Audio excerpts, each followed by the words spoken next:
Hello and welcome. I'm your host Rachel, and this is All for Animals. Today we're going to talk about animals saving humans. So similar to our Animal Attacks Survivor edition, but this time it's an animal that saves the person and not another person, not themselves. So just a little bit different. Our first story is from 2016, and it is the story of Todd Endris being saved by a pod of dolphins while being attacked by a shark. So in the summer of 2016, Todd Endris was having fun surfing and watching a pod of dolphins playing in the waves when a great white shark came out of nowhere and tried to bump him right off of his board. That in and of itself would be enough to scare the crap out of me, but unfortunately it does get scarier from there. The shark wheels back around for a second time, and this time chomps down on Todd's torso and surfboard. Luckily, he was laying on like a stomach on the board, kind of like paddling, so Todd's internal organs were protected. But the shark essentially peeled the skin from Todd's back. But old Jaws there still wasn't finished. And he comes back for a third strike and latches on to Todd's right leg and proceeds to try and just rip it off. And Todd, of course, is flailing and kicking, doing everything he can to get this shark off of him, when he lands a kick to its snout with his left leg, and the shark finally lets him go. Unfortunately, though, he's still far from out of the woods. The bite wounds that he has sustained now are pouring blood. His back has been peeled like a banana, and his right leg is mangled. So, how exactly is he supposed to make it back to shore? In truly amazing fashion, that pod of dolphins that had been playing while he rode the waves formed a circle around him. And they keep the shark at a safer distance away from him, keeping it distracted from its escaping lunch in the form of Todd. The dolphins escort him safely to shore, staying in that circle formation, where Todd's friend is able to actually give him first aid until an ambulance can get him to the hospital. And lifeguards and a few of Todd's friends had watched the attack from the shore, and they were all shocked that he survived the whole ordeal. And I have to be as well, because usually a shark bite is kind of a one and done thing. They take a chomp, they think you're food, they take a chomp, figure out that you're not their food, and they go away. But the lifeguards and Todd's friends were even more shocked upon learning the state of his wounds. Bone was completely visible in Todd's right leg, and he had lost half of his blood volume in this attack. Without those dolphins swimming just valiantly in, I think it's pretty safe to say he would not have made it. And wouldn't you know, about 6 weeks after the attack and resultant surgery, Todd went right back to surfing. And he is definitely braver than me.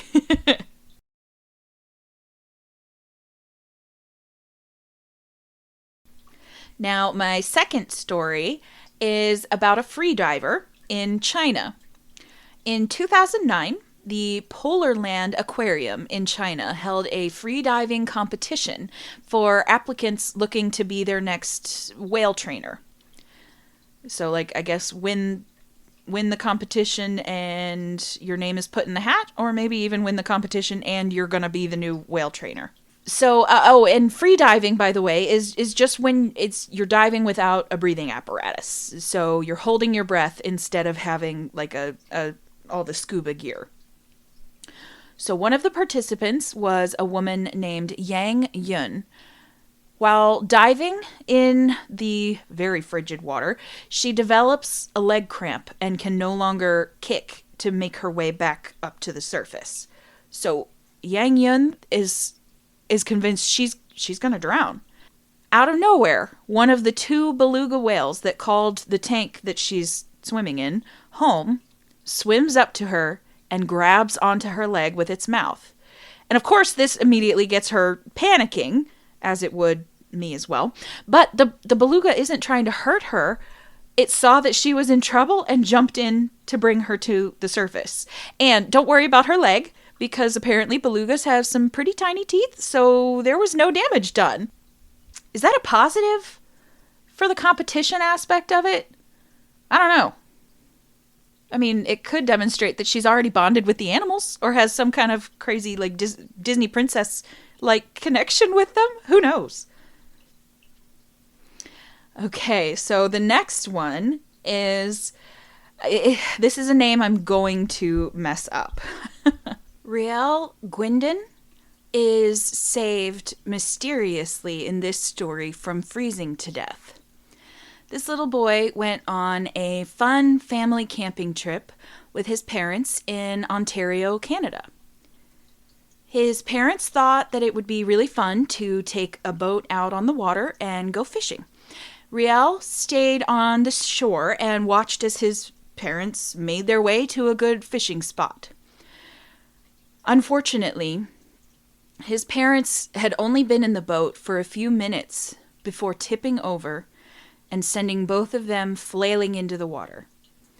Neither of them would make it back to the shore, leaving poor Rheal in shock and unsure what he should do. Without any other people nearby to help him, he started walking in the direction of the nearest town.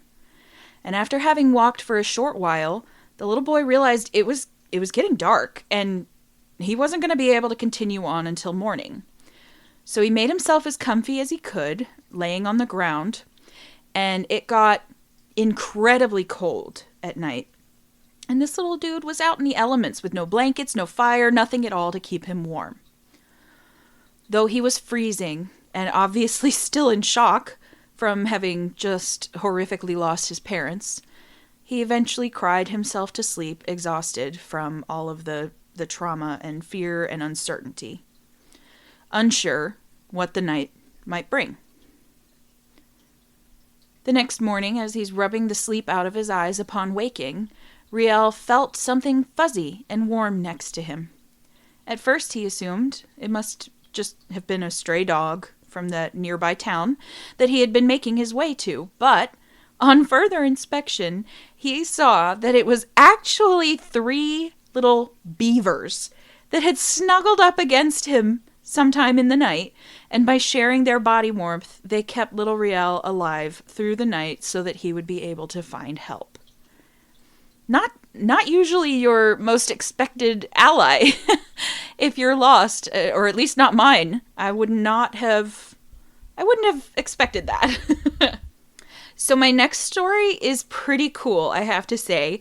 It is about mega celebrity Dick Van Dyke.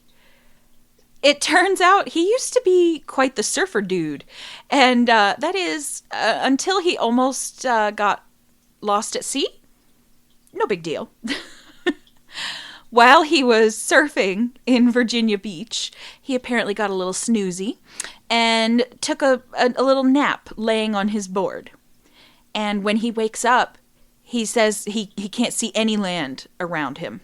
So he kind of looks around and he takes note of the direction of the waves and starts paddling, hoping that he's going the correct direction to get back to shore.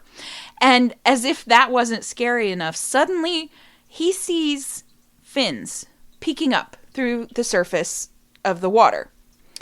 Pretty safe to say, he probably thought he was about to be the main course at a shark's dinner party. But obviously we know that Dick Van Dyke is still alive and well and amazing as ever. So how exactly did he get out of this little pickle? Well, it turns out those fins he saw circling him, they weren't sharks. They were a pod of porpoises. And the friendly, intelligent porpoises were pushing his surfboard back to shore. I don't know about everyone else, but I absolutely love Dick Van Dyke, and I am so glad he made it back to shore safely. And fun fact here, this experience right here is what made him give up surfing. And I can't say I blame him. Now, our next story is going to have some similarities with, I'm sure everybody remembers Harambe, the gorilla who was shot and killed after a child fell into his enclosure.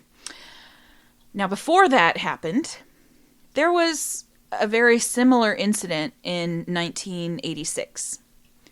While on a trip to the Jersey Zoo, 5-year-old Levan Merritt, who was just trying to kind of get a better view of the animals, he climbs up a wall and slips.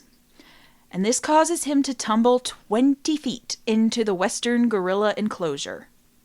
In the fall, little Levan sustained a broken wrist, a fractured skull, and was knocked unconscious. There's video of this, which is pretty surprising, for me at least, because it's in 1986, long before everyone carried around smartphones in their pockets. So as Levan is laying unconscious in the gorilla enclosure, Jambo, the silverback, walks over to him, which of course has literally everyone on the sidelines freaking out, thinking he's about to be ripped to shreds, the little boy. But Jambo, whose name, by the way, means hello in Swahili, Jambo surprised everybody by behaving very gently and even tenderly towards the little boy. He stood over him and even stroked his back, keeping the other gorillas he shared his home with at bay and comforting the little boy.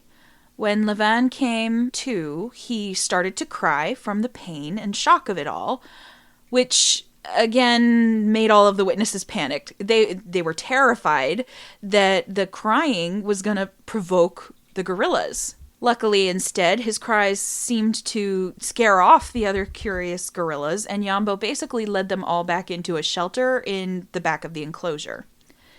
And this gave 2 paramedics the opportunity to jump in and retrieve Levan safe and sound. So he is now happy and healthy and a grown-up. He has never forgotten this unbelievable encounter. He has 2 little ones of his own now and is excited to one day bring them to see the very same zoo that he says, quote, shaped his entire life, unquote. It seems that Levan and his story has had a lasting effect on the Jersey Zoo as well, because when Jambo died in September of 1992, the zoo had Levan out to cut the ribbon at the unveiling of a statue in Jambo's honor. About this, Levan says, quote, I am forever thankful to Jambo, as obviously it could have gone one or 2 ways. It was amazing how he protected me in that way. I was pleased to be involved when the statue was put up of him in the zoo, unquote. There is also a very short, and by short I mean like 5 minutes, mini documentary about this incident, as well as a book about Jambo, written and illustrated by his former keeper, called Jambo, A Gorilla's Story. If anyone is interested in seeing or hearing more about it, I'll link them both in the show notes. My next one might also bring some not so pleasant memories back. We're talking December 2004, when Amber Mason was only 8 years old and on the vacation of a lifetime in Phuket, Thailand. If that date and location sound familiar to you, it might be because of the infamous Indian Ocean tsunami.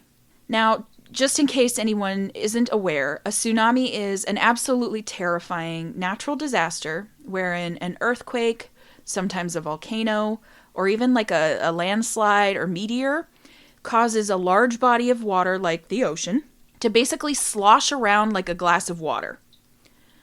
Normal ocean waves caused by the tides they're nothing in comparison to a tsunami. Tsunamis produce massive waves, capable of being over 100 feet tall. And they bombard the coast and can even damage entire ocean basins. And It's also not necessarily just like one gigantic wave. It can also be a massive surge of water flooding well past the shoreline, like over 1,000 feet past the shoreline, hitting everything in its path with the power of a jet plane. And it's even that one surge isn't always the extent of the event. It'll keep having multiple waves or surges like that. And it's not always possible to give everyone adequate warning time to evacuate before one hits, especially because it can be impossible to detect a tsunami in open water, and it's not even noticeable on like seismometers and whatnot until it gets so close to shore that there is no time to prepare. Or if, say, an earthquake has just happened, if you're in the path of the water, then you're already you're a sitting duck.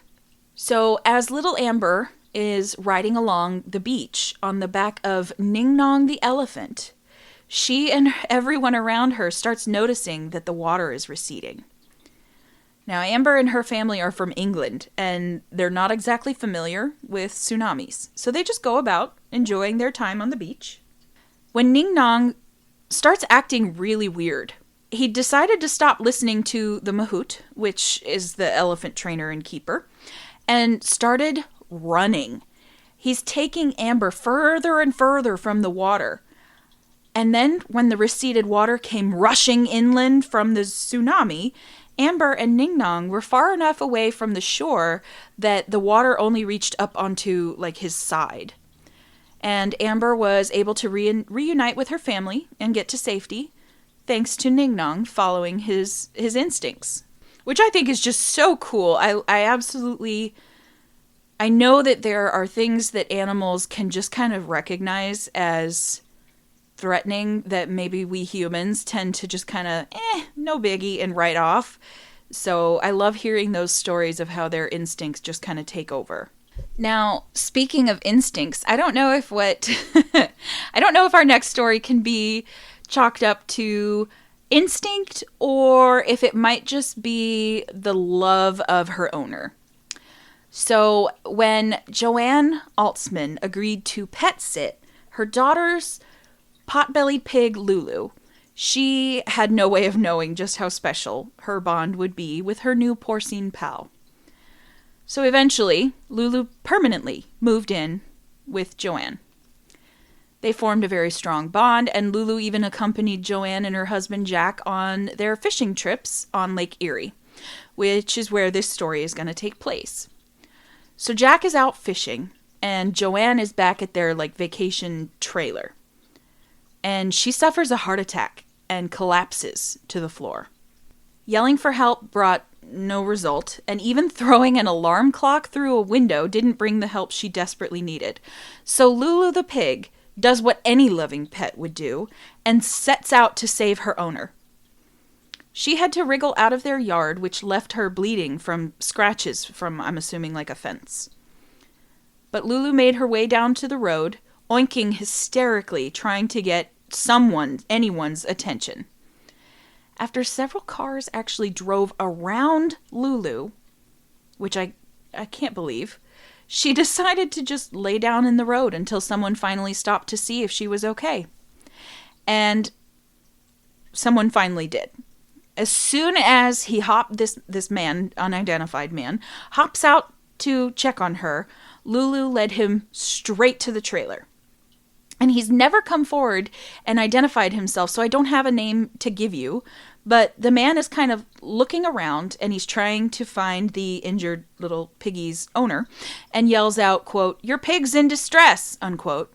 To which Joanne replies, quote, "I am too. Please call an ambulance," unquote.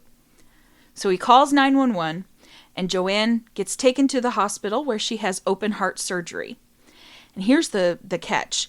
Her doctors said if she had gone another 15 minutes before being found, she would have died. Oh, and in case anyone is wondering, Lulu was rewarded with her favorite treat for her heroism, a jelly donut, Way to go, Lulu. I absolutely love stories like these, and they always remind me of this show I used to watch on Animal Planet. I think it was called Animal Miracles, something like that, and it was hosted by Alan Thicke.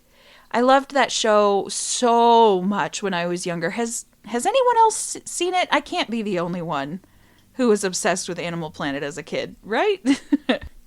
Now, for my final story this episode, I'd like to share about my own story being saved by an animal. Now, this happened when I was 19 years old, and I'm 33 now, but it's still a really emotional and difficult story for me to tell, so bear with me if I cry a little, okay?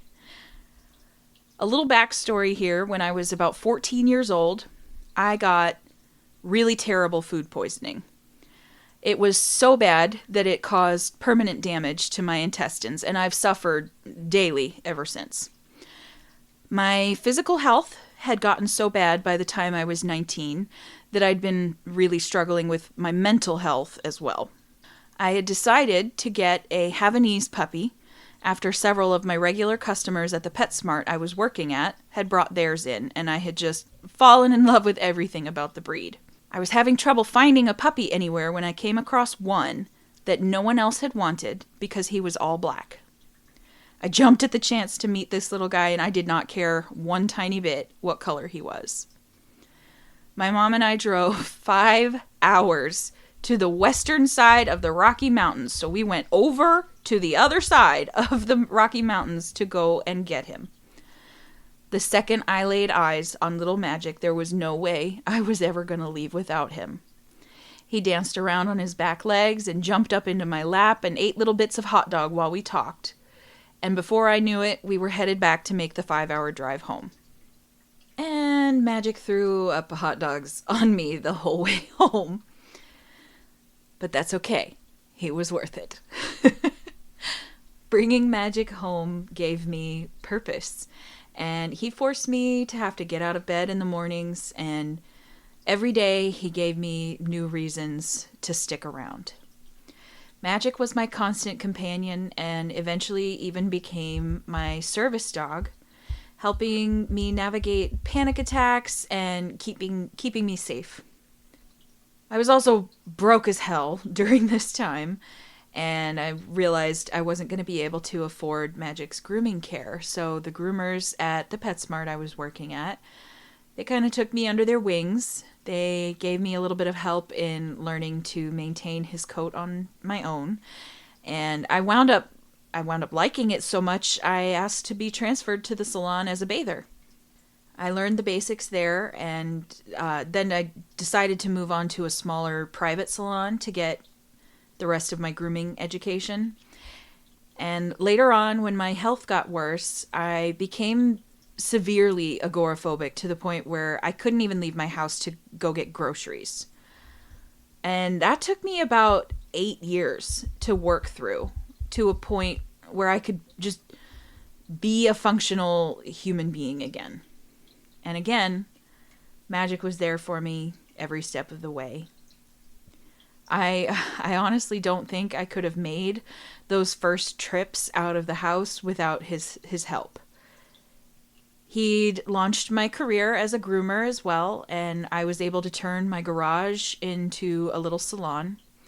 And that first business of mine allowed me to be able to keep my first husband and I afloat while he was in grad school, and it sustained me through my divorce. And once again, Magic just never left my side. I really feel like I owe him everything. I held off the tears as long as I could, guys, okay? I'm getting weepy. Even now, at 14 years old, this little ball of hair never leaves my side. He and Mr. Miyagi come to work with me every day, and they love to greet every pet that I groom. I love all of my pets, but most animal lovers know that there's always that one pet that's extra, extra special. Magic is my soul dog, and I'm so thankful he saved me all those years ago and keeps saving me every single day. All right. Got a little bit choked up there. but we made it through. Thank you, everyone, for listening to all of these stories, and especially my own with magic. It's a very important one, to me at least. And I appreciate every one of you listeners. And if you guys would like to continue listening to the show, please give us a like, a follow. And if you've got a spare few seconds, give us a rating and review. It really helps to make the podcast more visible to other people.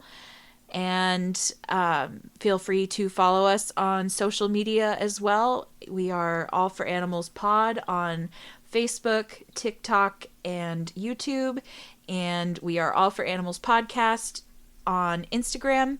And if you have any story suggestions, episode ideas, want to be featured on the show, give us a shout out. Email us at allforanimalspodcast@gmail.com. Thank you, everyone. I'll see you next time.